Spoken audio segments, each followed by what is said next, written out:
నాన్న always under rated. నాన్న మన కోసం ఏం చేశాడో మనకు తెలియదు, ఎన్ని కష్టాలు పడ్డాడో తెలియదు. బికాజ్ నాన్న ఎప్పుడు చెప్పడు, ఎవరికి చెప్పడు, పిల్లలకి పెళ్ళానికి అసలు చెప్పడు. అమ్మల ప్రేమని ఎక్స్ప్రెస్ చేయడం నాన్నకి రాదు. నాన్న ఇంటికి ఎప్పుడో వస్తాడు, ఎప్పుడో వెళ్ళిపోతాడు.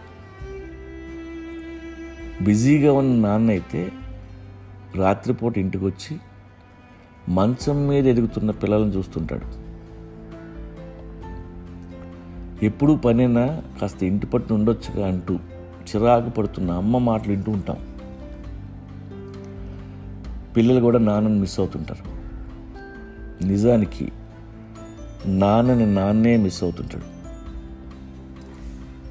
పెళ్ళై పిల్లలు పుట్టగానే నాన్న జీవితం నాన్న చేతిలో ఉండదు. మనందరి కోసం నాన్న రాత్రి పగలు పనిచేయాలి. మీ చదువులు, సమస్యలు, చుట్టాలు, పండగలు, హాస్పిటల్స్, బర్త్డేలు, వీటన్నిటితో నాన్న నలిగిపోతాడు. యాంగ్జైటీ, షుగర్, పారాలిసిస్, హార్ట్ అటాక్లు ఇలా ఎన్నో వస్తుంటాయి నాన్నకి. వృద్ధాప్యం వల్ల అనుకుంటారు పిల్లలు. వృద్ధాప్యం ఇంకా రాలేదు. మీకోసం అనుక్షణం కాలిపోతున్న నాన్నకి లోపల హెల్త్ ఎంత దెబ్బతింటుందో ఎవరికీ తెలియదు. నాన్న డాక్టర్ని కలిసిన విషయం మనకు తెలియదు, ఎందుకంటే ఆ రిపోర్ట్లు తీసుకొని ఇంటికి రాడు. తన పిల్లలు గొప్పవాళ్ళు అవుతారని నాన్నకి విపరీతమైన నమ్మకం. అందుకే అప్పులు చేసైనా చదివిస్తాడు.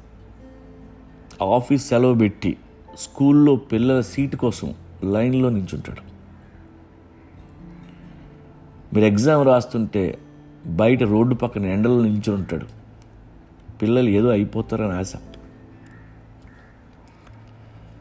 ఆస్తులు అమ్మైనా కూతురి పెళ్ళి ఘనంగా చేస్తాడు. ఎక్కడెక్కడ ఎన్ని సంతకాలు పెడుతున్నాడో మనకు తెలీదు. కొన్ని వందల సార్లు, వేల సార్లు అమ్మ ఏడవడం చూస్తాం, కానీ నాన్న ఏడవడం ఎప్పుడైనా చూసారా?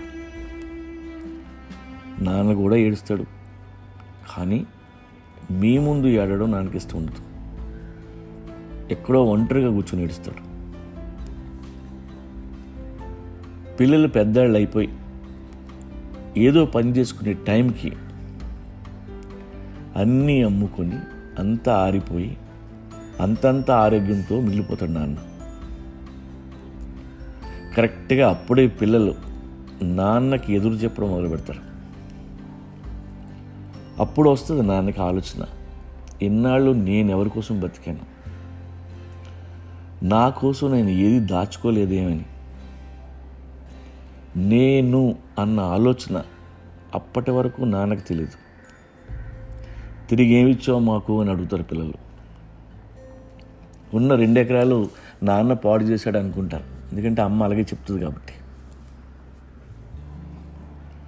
ప్రతి కొడుకు ఏదో ఒక టైంలో నాన్న నేర్పిస్తాడు, నాన్న గుండెల మీద తంతాడు.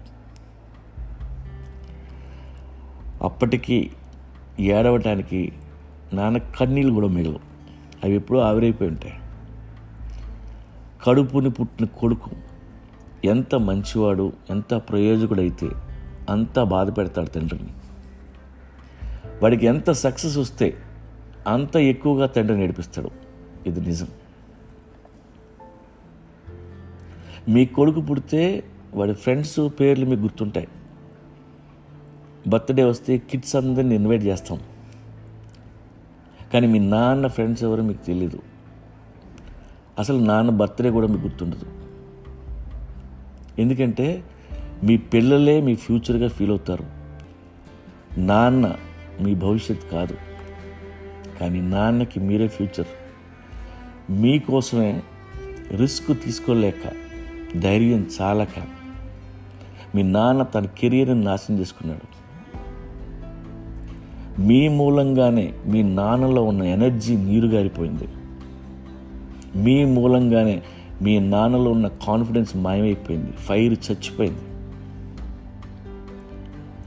ఎక్స్ట్రాడినరీ అవ్వాల్సిన ఎంతోమంది నాన్నలు జీవితంలో ఆర్డినరీగా మిగిలిపోయారు మీ వల్లే. Respect your dad.